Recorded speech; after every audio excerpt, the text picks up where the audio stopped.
How many of you feel that brands have captivated their lives? How many of you feel? Okay, just a few hands. What about the others? Quite a few. Now there's hardly anybody who feels that he's not living amongst brands. So what do brands mean? Products? Services? Can you expect today to have anything that you buy, either a product or service, not to be branded? And that is how brands have completely entrenched our life.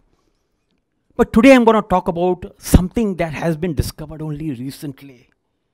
And that is personal brands.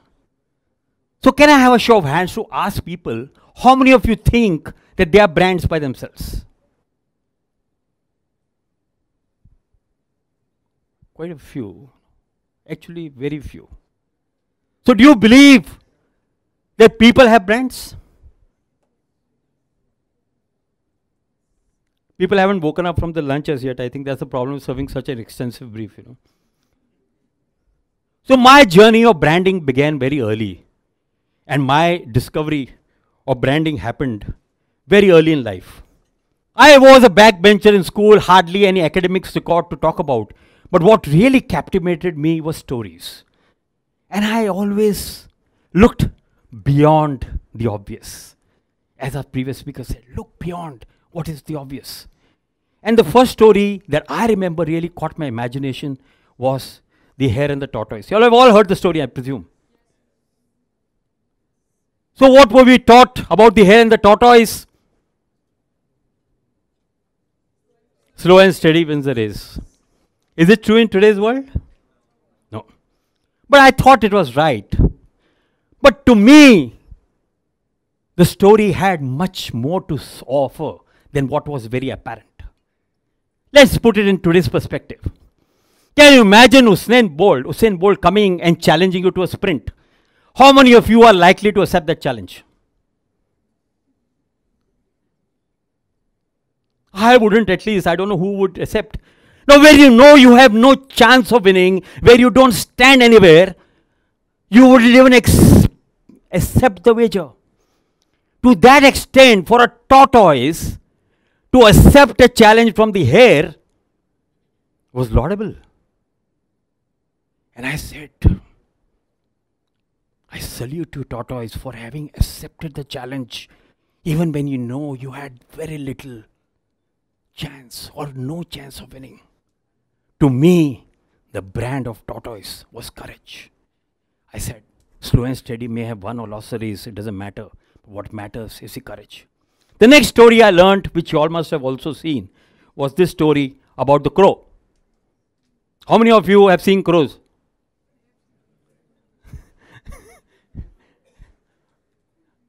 Oh, sorry. Let's rephrase the question. How many of you have heard about this crow? Okay, so thirsty crow. So I guess most of you have been to school unlike me. Okay, great.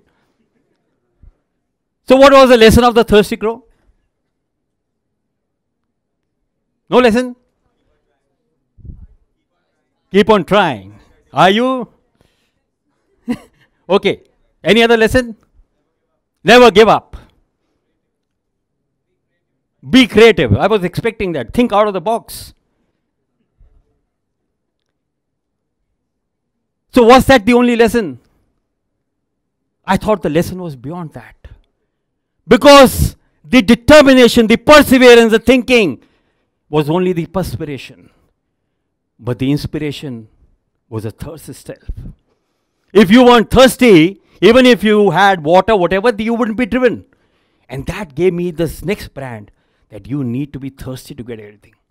Let's fast forward today. And there are brands everywhere all around us. And let me ask you, do we have brands in day-to-day life? Do you think the days of the week could have brands? So do you think, what is brand Monday? Does Monday have a brand in your eyes? And does Friday have a brand?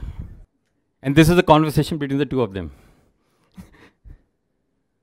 So I started discovering that brands are not just the obvious. There's something more to meet than the eye, as I said. And there's a lot to learn from the brands. And that took me to my next journey, of the brand width.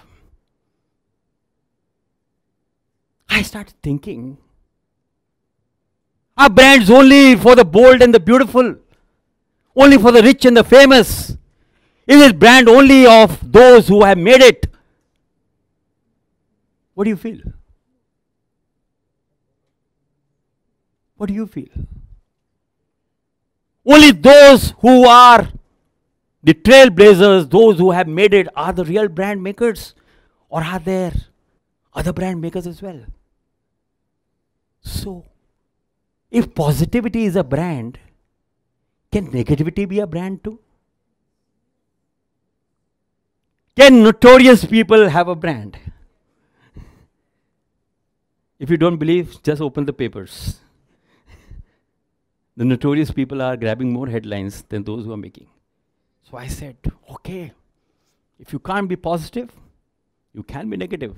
And as you can see, I'm trying hard. But what about this whole width in between?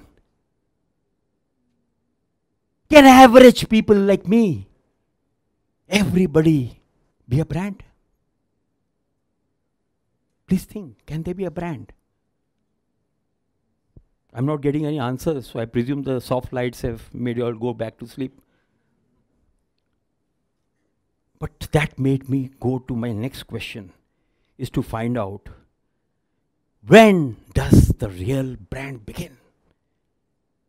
If it's true that everybody can be a brand, a trailblazer or somebody notorious, and everybody in between can be a brand, so the next question that you feel, when does branding really begin? When does branding really begin? I remember my conversation with my mom, and I realized that branding begins even when you come on this earth. She told me, you know, even when I was carrying you, you were such a pain, and you continue to be so till date. You know.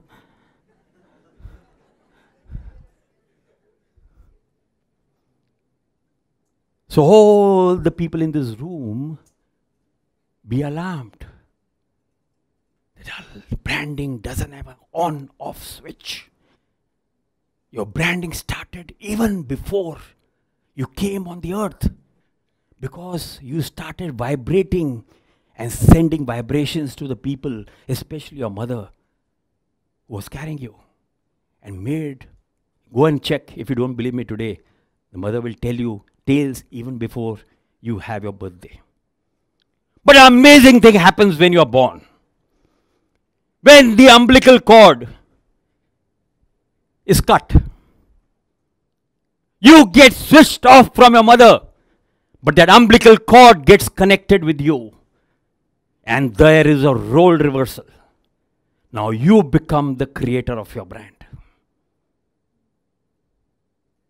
And that umbilical cord will remain with you, not for 9 months, but right through your life. Have you ever seen anybody make a brand for somebody? You will have to make the brand yourself. And that's what I understood was conception. Okay, we understood conception, but does this make sense to you?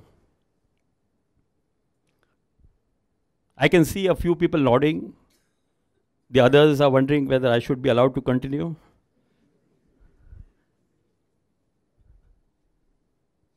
When I gathered, okay, we all have brands, we start making brands from before we are born, okay, all this is fine.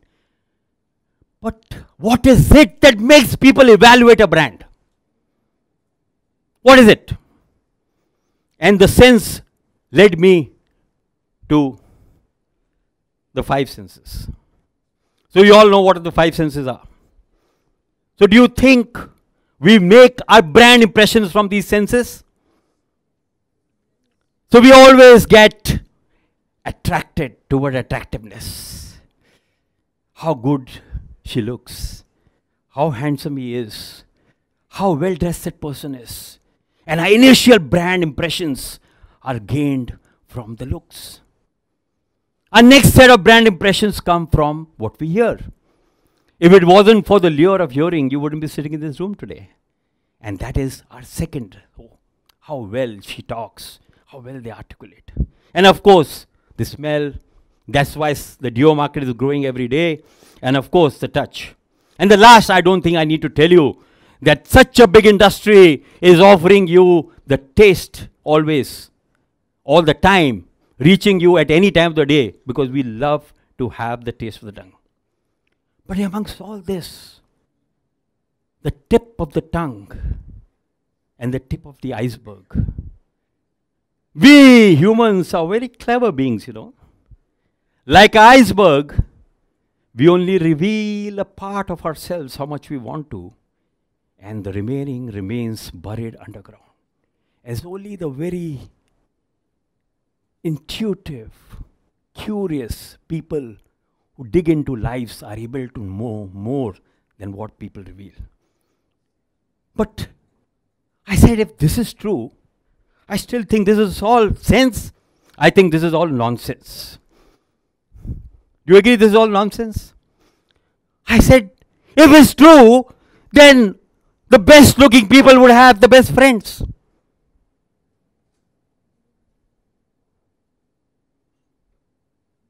The best speakers would attract people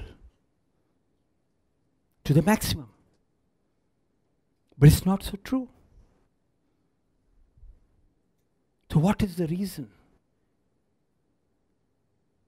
that despite the senses, the brand evaluation that we have is beyond this? And that made me think there must be some nonsense. So I dwelled deeper and I found some reasons. So let's put a curtain on the nonsense and try to find out what are those few 5 things that really make the brand presence. So the first one is relationships. How many of you believe relationships are important in life?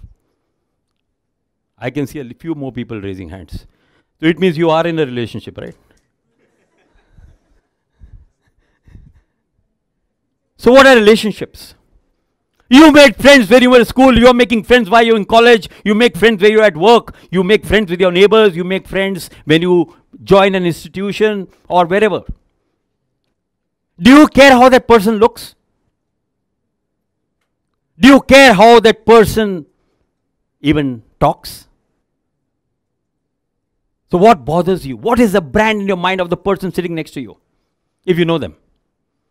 It's not how they look and how they speak or how they smell, it's how you feel. So they say the people don't care how much you know. They want to know how much you care. And if you develop your brand through your relationships, it will stand the test of time. Unfortunately, today, people get married when they hardly know each other and get divorced as soon as they know each other.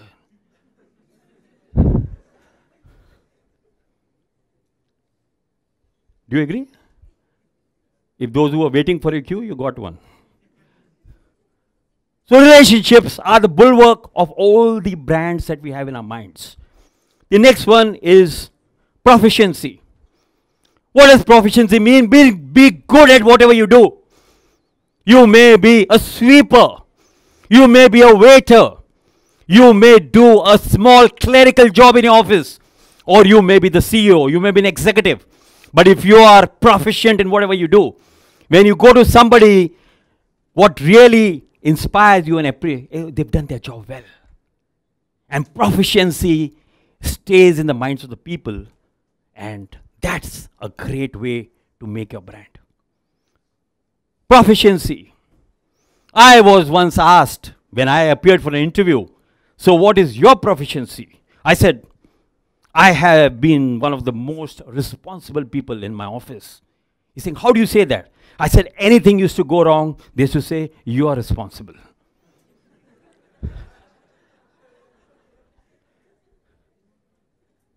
The twin cousin of proficiency is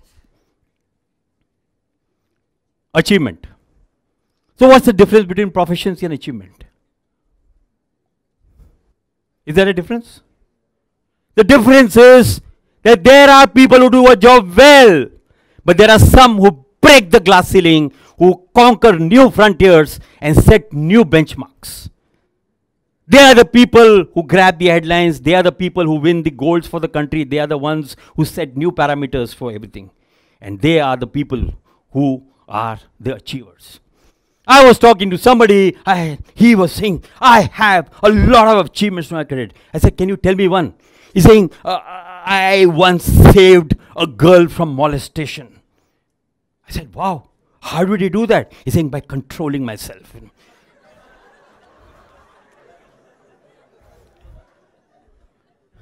Values are taught usually by our parents. But as you transcend in your journey, you will start admiring, appreciating, looking up to people with good values. You may not be compatible with them. You may not get along with them. But inwardly, you salute them for what they stand for. If you want to be, they say, don't be a man of success. Be a man of value. And finally, as I've told you, the humans are a crazy lot. They keep on looking for benefits. It is said that if the insects vanish from the earth, the whole universe will die in 50 years. And if the humans are wiped out from this universe, the earth will live forever. And why is that so? Because we have that greed approach. Everybody we see, we look upon them as an opportunity. What can we get out of them? Now, to some people, it's not so good. But for a lot of people, like you heard, it is an opportunity to make a contribution. So, you can all see around you that all the people who have really inspired you are the ones that you have contributed. We are today living in a free country for the contribution of those who fought for us. We are living, enjoying the infrastructure because somebody planted the tree under whose shade they could never sit. My mom had two sisters, one elder and one younger. One used to always come with a whole baggage of gifts, and the other was very stingy. So when my mom used to tell me, your aunt is coming. So which aunt is coming, mom? Maximum or minimum? Because at a very early age, the only lens that we looked upon the others was the contribution. So here we are, to make the quantum leap. We are here to make our brand presence felt. So keep in mind that when you want to make the brand presence, you have to realize that your brand started before you were born, and it will not die with you because brands are not biodegradable. Please take the quantum leap and make your brand presence. Thank you so much.